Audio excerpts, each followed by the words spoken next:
Yung New Year na New Year, pero sinusubok agad kayo ng taon. Paano pa kaya haharapin ang kontesera ng 2026 matapos siyang masunog sa gitna ng pagpe-perform?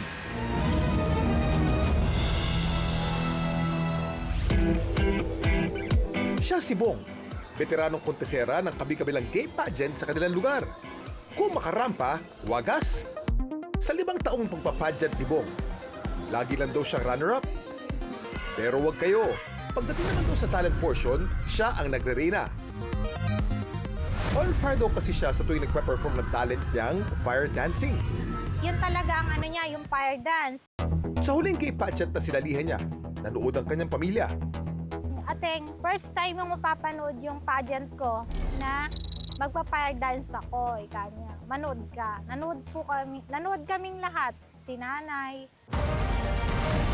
Pero si Bong, napaagang exit. Dahil sa kalagitnaan ng fire dancing, aksidente niyang nasunog ang sariling katawan. Hindi na ako nakaalis sa kinaupuan ko. Yung nanay ko, di ko nakitang nadapa. Ako si Natay ni Rainiel ang naka-witness kung paano nasunog ang mukha ni Bong. Natulala na lang po talaga ako noon. Hindi ko po alam gagawin ko. Napangunahan na po ako ng kaba at takot. Tutupukan rin ba ng aksidenteng ito ang pangarap ni Bong? Sa Talavera, Nueva Ecija naman namin natuntuon ang bahay ni Bong.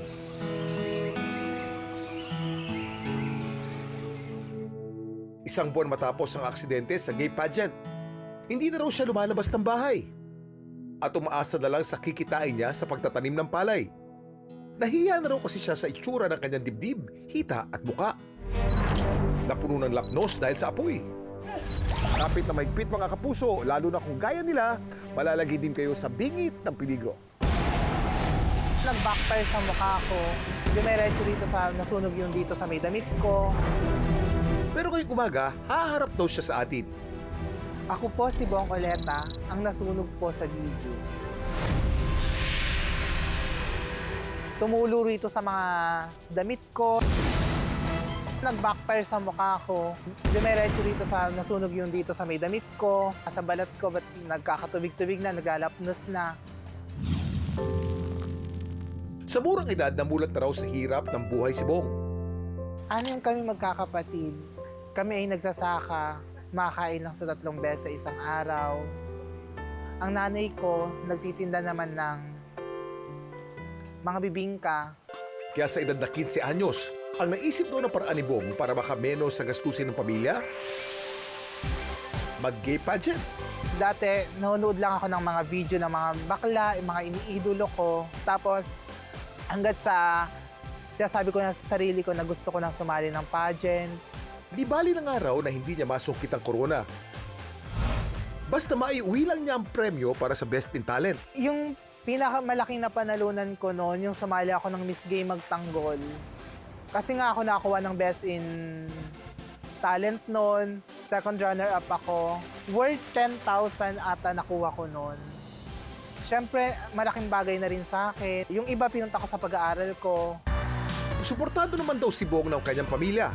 Ginagawa ko yan na walang ensayo. Kumbaga parang nakikita ko lang sa mga social media. Like yung mga pinapahid yung apoy sa katawan. Ang fire dancing o yung performance na sinasamahan ng apoy bilang props ay pinaniniwalaang nagmula sa Polynesian, African at Indian traditions. Ginagawa ito noon bilang simbolo ng pagdiriwang o pagsamba sa kanilang mga Diyos. Dami mong alam, Kuya Kim! Dami mong alam, Kuya Kim! Noong 2024, nang subukin ng tadhana ang pamilya ni Bong. Nang magkasunod na pumanaw ang isa nilang kapatid at ang kanilang ama. Nang masaksihan nga raw ng pamilya na tinutubok ng apoy si Bong, sa gitna ng entablado, labis daw ang takot nila. Natakot ako kasi naisip ko baka ganun na may mangyari. Nagsunod yung kapatid kong lalaki at saka yung tatay ko, baka ako mawala na naman siya sa amin. Laking pasasalamat na lang nila ng maraming sumaklolo kay Bong at sa gilid ng entablado, meron palang gripo. Ito raw ang ginamit para apulahin ang apoy.